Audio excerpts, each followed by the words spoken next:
Yeah, as I said, it was something that was really passionate, but I hadn't had the opportunity to kind of swim with these huge animals yet. So I'd been doing mermaiding, but I still had a fear of big sharks, even though I was embodying the mermaid. So I knew at some point I would have to overcome this fear.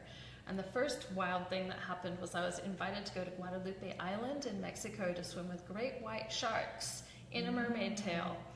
And I'd never even swum with small sharks, let alone 17-foot great white sharks. So all the fears came up, and the guys who were running this documentary project, they just said to me, we've swum with these sharks. We've taken fin rides with these sharks. Okay. They are not here to eat us, and I'm willing to bet my life and yours on the fact that even you dressed like dinner, they're not going to be interested. I was like, all right, well, I'll come to the other side of the planet and I will see how I feel. How about that? We got there, these beautiful, powerful sharks are just swimming through this clean water, and it took away all of that fear about the Jaws instilled media of like, damn it, through the dark water, something trying to eat you. They're just big, beautiful fish. And yeah, they're apex predators, but we're not on the menu. Another really interesting thing that our mutual friend Jim told me is he's done an experiment where he put cow blood in the water and they're not really interested. Then he puts human blood in the water, they're really not very interested. Then you put fish blood in the water and sharks go crazy.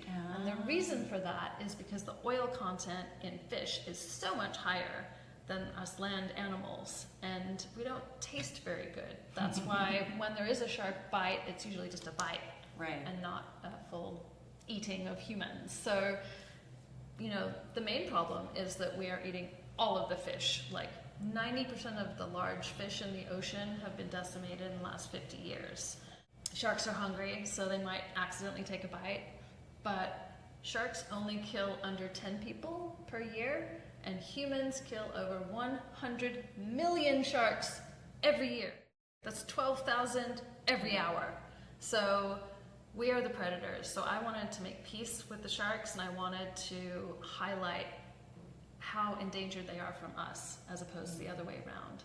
So I'm out there on this stinky old fishing trawler with these great white sharks. I get in the water. And is this with Jim? This is not with Jim. Oh, this is another, okay. Got it. Yeah, and this, I got in the water, and at first I went in scuba gear, and I did not feel comfortable because I felt separated. And the next day I was like, I'm ready to put my tail on. And even though the sharks looked pretty terrifying, once I was in the water and I was swimming with them, I felt connected. When I was in my tail, I was in the element with them. Yeah, you were who you are. Yeah. Yes. And even though I swam with them for a week, there wasn't any moments where I felt truly in danger. Although there was one moment where one was curious about me rather than scared of me.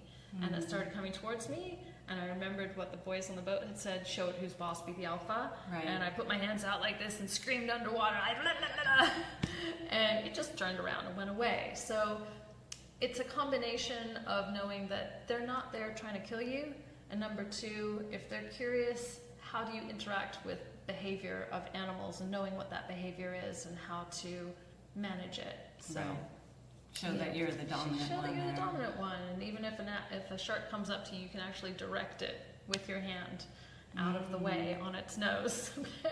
Hopefully you don't have to ever get that close if you're not comfortable with it. Right. But with our mutual friend Jim, I was able to swim with tiger sharks super peacefully. I was dancing on the bottom of the ocean, weighted down with 12 pounds of weight, and these huge tiger sharks were just swimming around me completely, just with so much peace and interest, and I never ever felt in danger.